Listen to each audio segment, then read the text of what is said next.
Tense.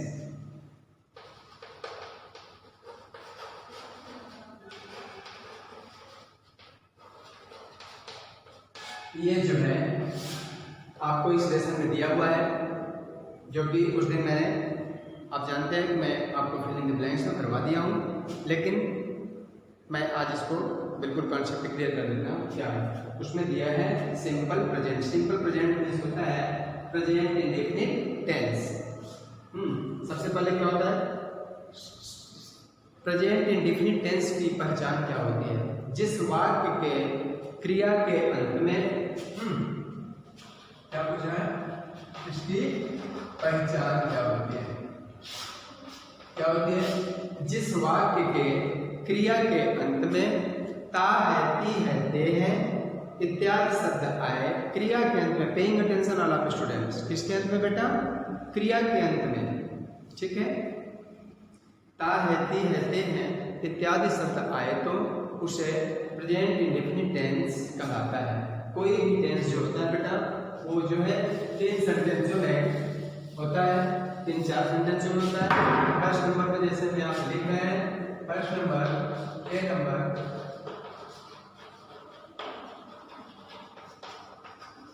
Affirmative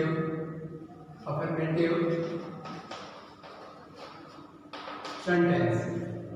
affirmative sentence होता है, ठीक है। अफर्मेटिव सेंटेंस का स्ट्रक्चर क्या होगा यहाँ पे? अगर आप देखो किसी भी टेंस को पढ़ने के पहले सबसे पहले हमको उसकी पहचान आना चाहिए। अगर हमको पहचान नहीं याद है तो हम उस सेंटेंस को नहीं कर पाएंगे, उस टेंस को हम बिल्कुल नहीं कर पाएंगे। हमको पहचान आनी चाहिए।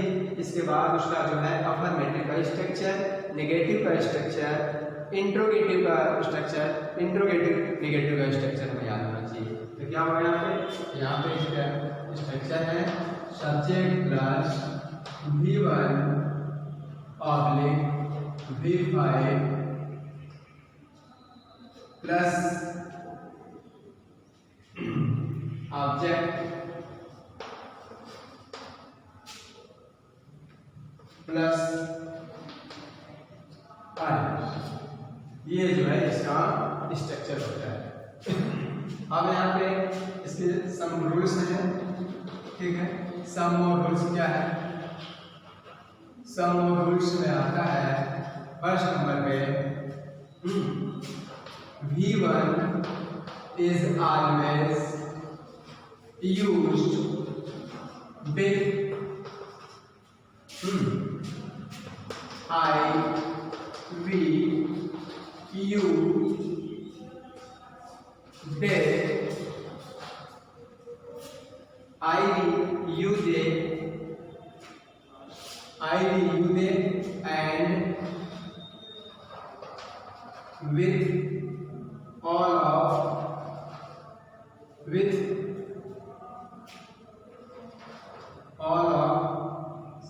plural numbers।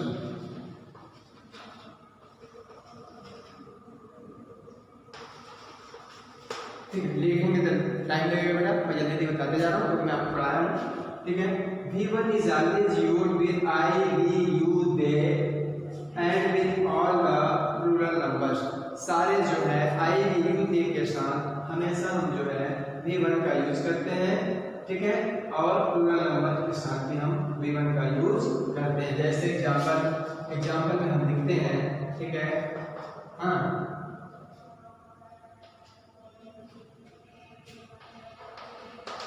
I write a letter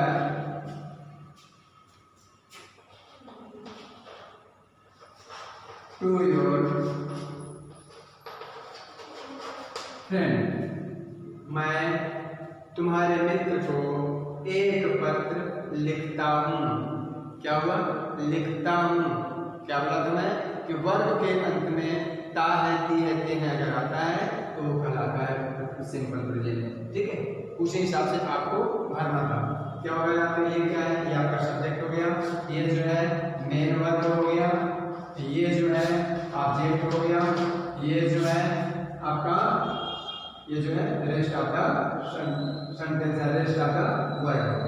बाकी जो वर्ड है ये हो गया। यहाँ पे रेस्ट ऑफ द सेंटेंस लिखो, चाहे आप यहाँ पे रेस्ट ऑफ द वर्ड भी लिख सकते हो। ठीक है, ये आपका हो गया। फिर इसी टाइप दूसरा एग्जाम्पल में भी इस टाइप पे यूज कर सकते हैं आप। अब इसके बाद सेकेंड जो इसका नियम है V5 का यूज करते हैं। V5 मीन्स क्या होता है? V5 का मतलब होता है जिस मेन क्रिया के लास्ट में मेन क्रिया के बाद S E S I E S जिसमें लगा होता है वो कहलाता है आपका V5 होता है। ठीक है, ये इसके लिए क्या होता है? इज यूज्ड, हाँ क्या होता है? Is always used with he see it name, क्या होगा? Is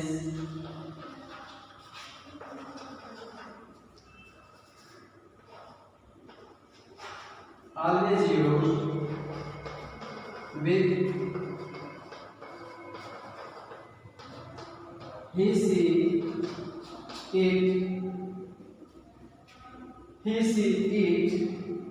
name,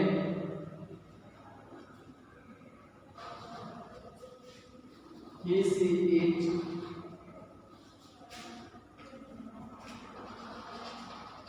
name and with singular numbers। हमेशा जो है ये सिंगुलर नंबर्स के साथ यूज होता है। जैसे हम एक बना सकते हैं, अगर हम यहाँ पे कोई भी सिंगल वर्ड का अगर कोई भी सब्जेक्ट यहाँ लिखते हैं तो यहाँ हो जाएगा, ऐसे मान लो ही, यहाँ पे हो जाएगा राइट्स। क्या हो जाएगा? He writes a letter to your friend, ऐसा कर लेंगे। ठीक है, कोई भी अगर मान लो नाम होता है तो यहाँ लिख सकते हैं कि Ram,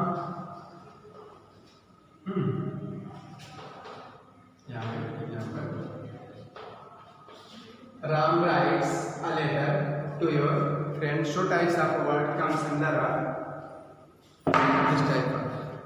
After that, have to teach you about the negative sentence.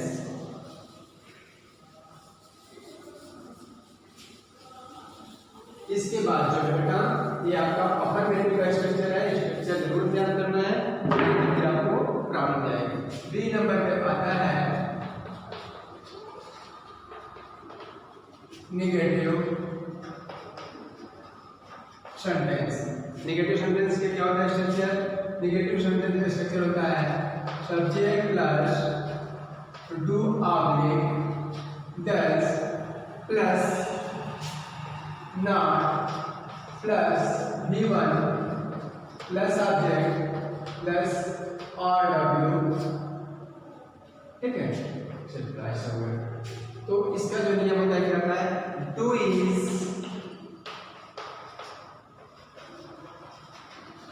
Always used with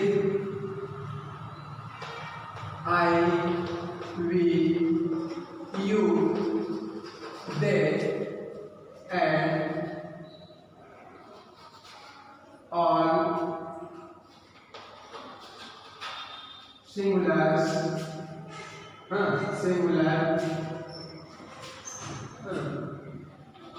singular numbers।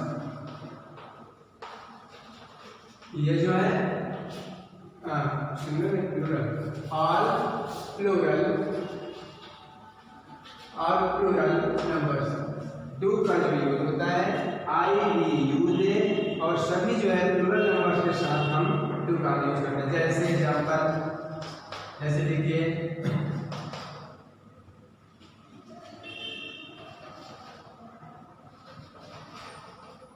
I do not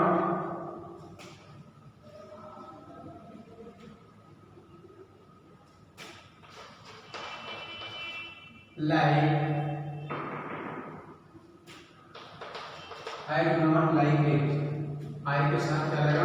do लगा। इसी प्रकार से यहाँ पे ये हो गया डू नॉट। ठीक है, and have to write about the does. Does is, इसमें क्या चलेगा? Does is always used with, क्या हो जाएगा यहाँ पे? Does is always used with he, she, name and all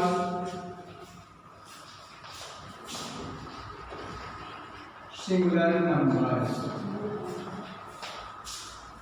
ठीक है, तो डस का जो यूज है ये आपके जीसीपी के सब के साथ आता है। जैसे एग्जांपल में ये ले लीजिए, तो क्या हो जाएगा यहाँ पे, सपोज दैट कोई भी आप लिख दीजिए जल्दी से, जैसे यहाँ लिख दीजिए रॉन्ग, फिर यहाँ क्या हो जाएगा, डज हो जाएगा, डज नॉट लाइक इट और लाइक यू, कुछ भी, ये किस में आता है, ये सब्जेक्ट, ये आपका हो गया डू आपके डज प्लस नॉट, फिर V1 में क्या आ गया आपका, ये लाइक, ये किस में आ गया आपका, ऑब्जेक्ट में आ गया, अलग नहीं है।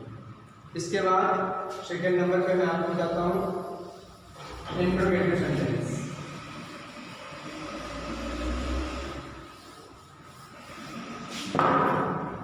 Number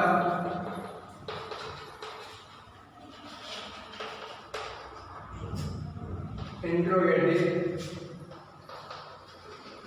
sentence. इंट्रोगेटिव सेंटेंस का स्ट्रक्चर क्या होगा, सबसे पहले आपको जानना है there are two types of interrogative sentence.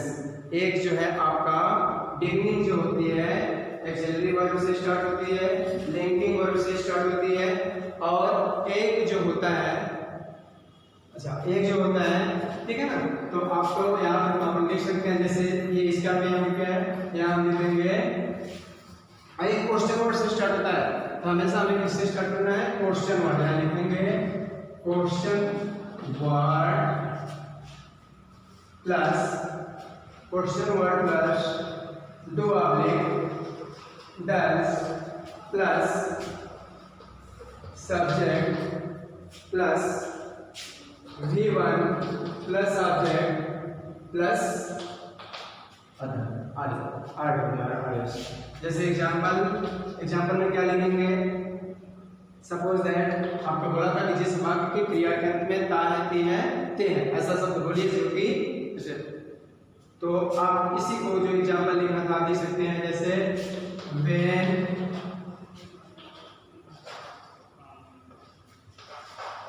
do you go to school every day, and always inserted question mark in the last of the sentence। हमेशा सेंटेंस के लास्ट में क्वेश्चन वर्ड को इंसर्ट करते हैं, ये हमेशा ध्यान रखना है। किसी भी इंट्रोगेटिव सेंटेंस के लास्ट में हमेशा क्या इंसर्टेड किया जाता है, क्वेश्चन मार्क लगाया जाता है। तो यहाँ पे क्या है, ये WH, देखिए क्वेश्चन वर्ड है व्हेन, ये क्या है, ये आपका डू किसके हिसाब से लगा, डू जो है यू के हिसाब से लगा। यू क्या है, यू जो है सेकेंड पर्सन का प्रोनाउन है और यहाँ पे एज ए सब्जेक्ट है, ठीक है। तो इसका नियम भी आपको लिखा दिया था अभी मैं, ये क्या है, V1 है, आइए आपका इधर क्या हो गया, ऑब्जेक्ट का ये आलियास हो गया।